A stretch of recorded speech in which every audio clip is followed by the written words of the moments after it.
Hello, everybody. This is Tom Eckert here. You're listening to my podcast, Numerology, a GPS for the soul. This is your place to learn about the true power of numerology and how to use it to bring out the best in yourself, understand your loved ones better, take wise decisions, and prepare for your future. In other words, how to live your life aligned with your true destiny.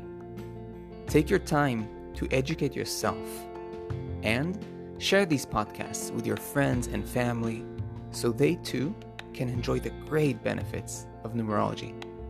Enjoy!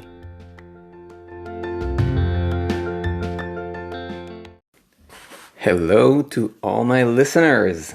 I'm so happy to be here and record yet another episode. Today we're exploring something a little different. Usually I talk about numbers or karmic debts or, I go specifically into some kind of topic or calculation pertaining to the chart. But today I want to talk about the making of a really good or even great numerologist. And the topic I'm going to focus on in this episode is our ability as we progress in this craft, in this art, in this science of numerology, to feel the numbers, not only to understand them theoretically, but to be able to sense them experientially from within.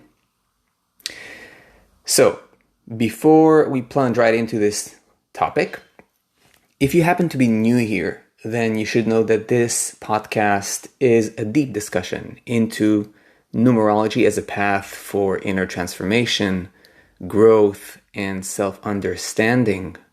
This is what we can call a true spiritual science. Now, my attempt is to always make numerology accessible, grounded, applicable for everyday life matters. Now, have you ever gotten a numerology reading? If you haven't, if you want to know more about yourself, your life, your potentials, your challenges, if you have any specific questions about your life, you are most welcome to contact me through my website link. It's provided in the episode description and in the description of the podcast. If you want to study numerology, on the other hand, there are two options. One is a self-paced course, which I created. You can purchase it through my website. Again, use the link provided. And if you happen to be one of those that want to become a professional numerologist, then you can contact me directly, also through my website, and potentially study one-on-one with me.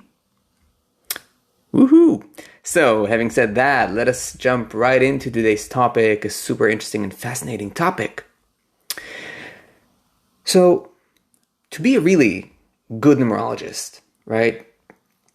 It's not enough to just read a few books or visit a few websites, or perhaps take a Udemy course, right? I mean, these are all good things to spark our curiosity, to get to get the wheels rolling, to get some knowledge into our system, to be acquainted with the system.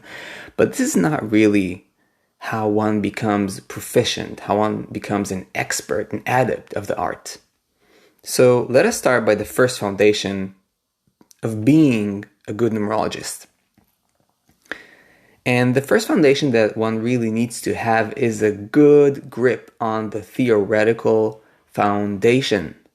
Theoretical and practical, right? So we need to know the numbers, the meanings, the shadow and the light and the interactions between the numbers. We need to understand the different locations and what they mean and how they come together to form a chart, how they define the blueprint of a person, how do they behave when there's harmony and disharmony, and so many other factors that belong to numerology as a science, right? So knowing numerology is learning numerology properly. Numerology is not what differentiates, for example, numerology from something like, say, tarot reading or something like channeling, is that numerology is methodical.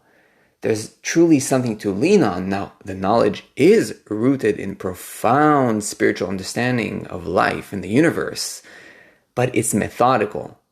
right? So the difference is when you're a channeler, you can have a bad day, and therefore the knowledge doesn't flow through you as right, as clearly as another day. And you're more prone to make mistakes or to have your own emotions kind of interfere or cloud your judgment. But numerology, if you're truly, true to the method, stick to the method, you cannot just involve your intuition whenever you want to. It has to be based on a proper understanding of the methodology, right? So if you don't use the methodology properly, you are much more prone to fall into all kinds of fancy and imagination and projections of your own, wishful thinking that you want to project onto the numbers, wanting to see messages that aren't there or interpretations that aren't there. We are really, really, vulnerable people when it comes to seeing the truth about ourselves. Very often, we want to see what we want to see, but we don't want to see the truth. But numerology is here as a spiritual art, as a spiritual science, to help us grow up, right? To move out of images and to move into reality, bringing more light, being able to see ourselves as we truly are. So if we don't use the method properly, if we don't have a good theoretical foundation and then practical foundation, right? The ability to apply that theory in practice, we are much more prone to confirmation bias and wrong interpretations. Meaning, for those of you who don't know what confirmation bias is, that I'm going to try to find the answers I seek that kind of fit into what I already want to hear. I'm going to find messages that always as if confirm what I'm already biased to hear or want to hear. And we don't want that, right? We want to be real. At least that's what I'm focusing on. That's what I try to bring to the world and what I hope to share with you guys. Now, based on that foundation, if we now have that foundation, that solid theoretical and practical understanding of numerology, if you want to become a great numerologist, right now, from good to great, then and only on the foundations we just mentioned, you must learn to feel the numbers, right? And feeling is a totally different domain. Feeling the numbers means that after you've got a very solid grip on the theoretical understanding or side of the numbers and the method, you're starting to plug into the numbers as they truly are in their origin. A cosmic energy, a cosmic force, a force of life. You feel into the number 7, this depth, this multi-layeredness, this richness of insight, but also sensitivity and subtlety, right? 7 has these different faces. It's not just, 7 is a seeker of truth, 7 is the mystic, 7 is intellectual thinker, right? These are all definitions and theoretical, definitions, but we have to feel into the 7, right? 7 is also very sensitive and profound. 7 can, under certain circumstances, for example, have a very, very big heart, but it just needs a space where it can share its knowledge, its wisdom, right? Where it can open up. But you would not know that unless you can truly feel into the number. And I'm just using now a random number that happens to be my life path. Well, and my soul urge. And my maturity number. Not so random after all. Okay. Now, as I said, numbers are cosmic energies. They're real forces of life. And forces of life are not theoretical. We can sense them, we can intuit them, we can feel them working directly inside our own energy body. And again, I'm emphasizing here energy body, right? So there's the physical body, the form, but as we deepen our meditation practice, our spiritual practice, we develop our internal senses. And with our internal senses, we can start to feel the workings of subtler energies of life. And all the numbers represent energies of life from 1 to 9, right? And if you haven't listened already to the episode about all the destiny numbers, right? All the life paths from 1 to 9, please go ahead and listen to it, because you're going to hear some sneak peek into each one of those numbers and get kind of that taste and fragrance of each one of them and what it holds in store. Now, so all these numbers are real energies, something alive, and we all connect to those energies at different points throughout our day, throughout our life, right? There are times where we are more one-ish in our energy, meaning that we are more initiative. We're standing behind a certain point. We're insisting. We're asserting our will, or we dare to step into like a new territory that nobody else treaded on before. We dare to take a step although nobody told us whether it's right, wrong, good or bad. This is kind of that one energy, right? Daring to move into something. Or another day we might be 4-ish, right? Number 4, we might need to kind of realize that there's some responsibilities that were left behind, some things we have to kind of like take care of. We need to take care of our bills. We need to take care of some kind of health issues. We cannot neglect certain things in our life. We have to sit down, manage our taxes, write those invoices, make those phone calls, right? And this somehow we enter that 4 energy, right? We blend with it. And so all of us have this very intimate relationship with those cosmic energies. We just aren't used to call them in their names or in their numerological names, right? Represented by the numbers. So let us use this episode as a kind of invitation. An invitation to feel the numbers. Now, it will require some theoretical basis. So if you haven't studied numerology, to start to feel into the numbers is going to be a little bit difficult for you. So that's kind of like a second stage, a second step. And I would highly recommend that if you have a true and authentic interest, then by all means, go ahead and study numerology. Study numerology. You can start by reading books. But as I already said in the beginning of the episode, books can only take you so far. You will need to study numerology seriously with a good teacher. So it's a bit like, the way I like to see it is it's a bit like learning dance or even martial arts or qigong, right? So at first you learn some techniques. You learn some forms, a kata, or some choreographed form of movement, right? Perhaps even some degree of physical theory so you understand what you're actually doing with your body.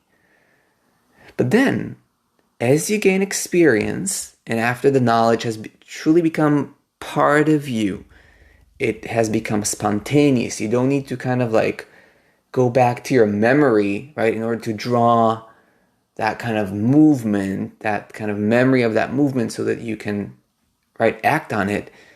Then you can allow your innate wisdom to inform your movement and slowly and gradually set the theory aside.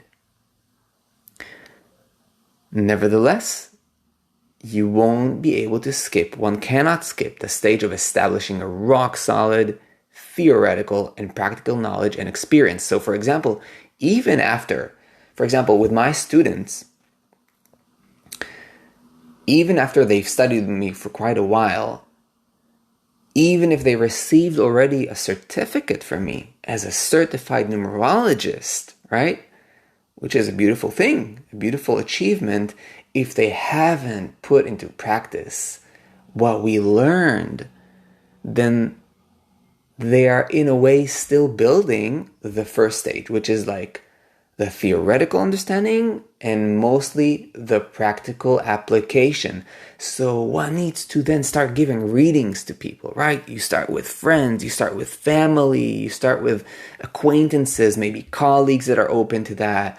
Naturally with yourself, you can start to explore celebrities or whatever, figures that you admire, and start to really feel how this knowledge of numerology correlates in a very tangible, practical and visible way to the people that you know. Right? So start with yourself, because you are the closest person to yourself, right? You know yourself, you know your behaviors, you know your quirks and idiosyncrasies and nuanced,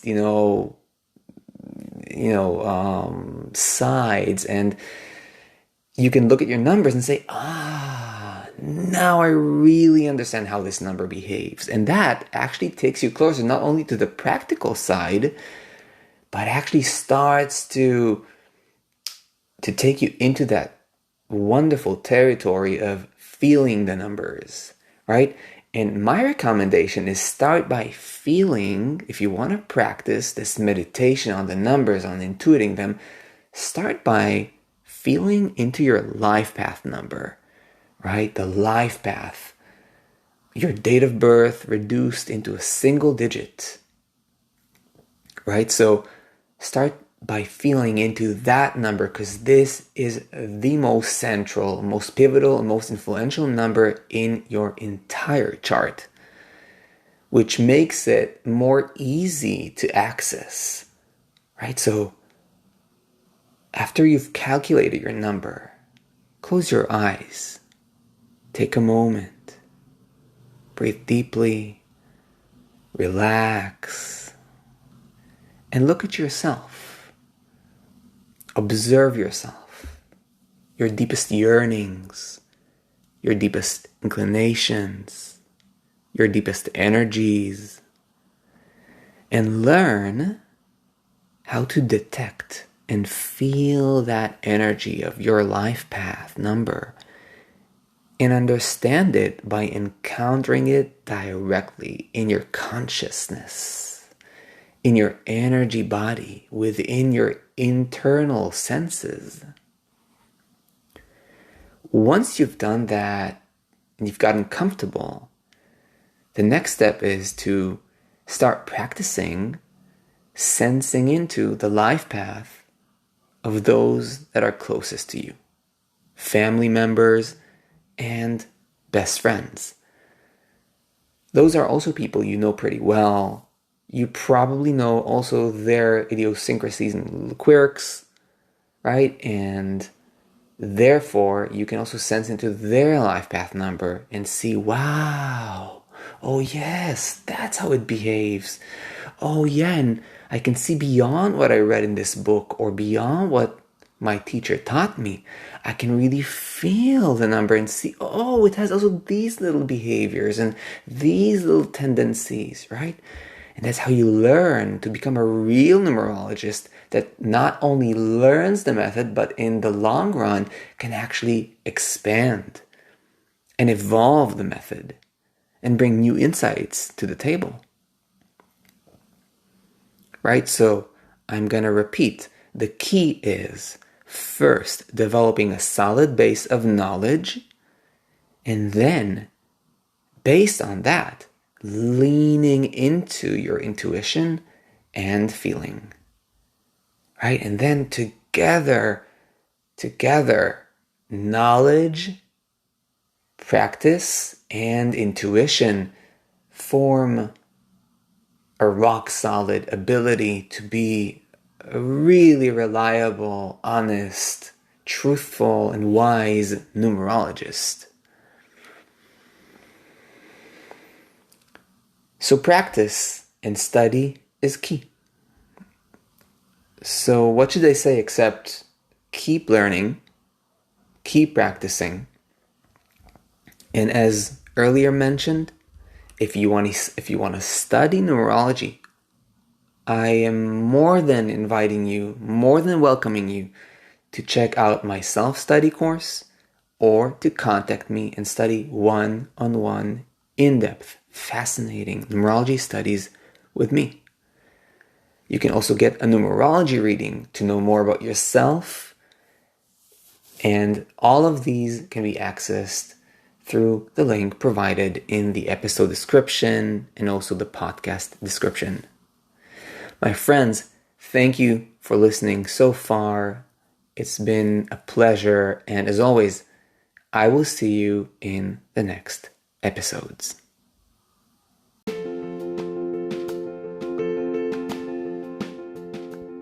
I hope you enjoyed this podcast. If you did, and you want to go deeper into numerology, check out my website, tom-eckert.com. You can also book a numerology reading or even study numerology yourself through my courses. I'll see you in the next episode.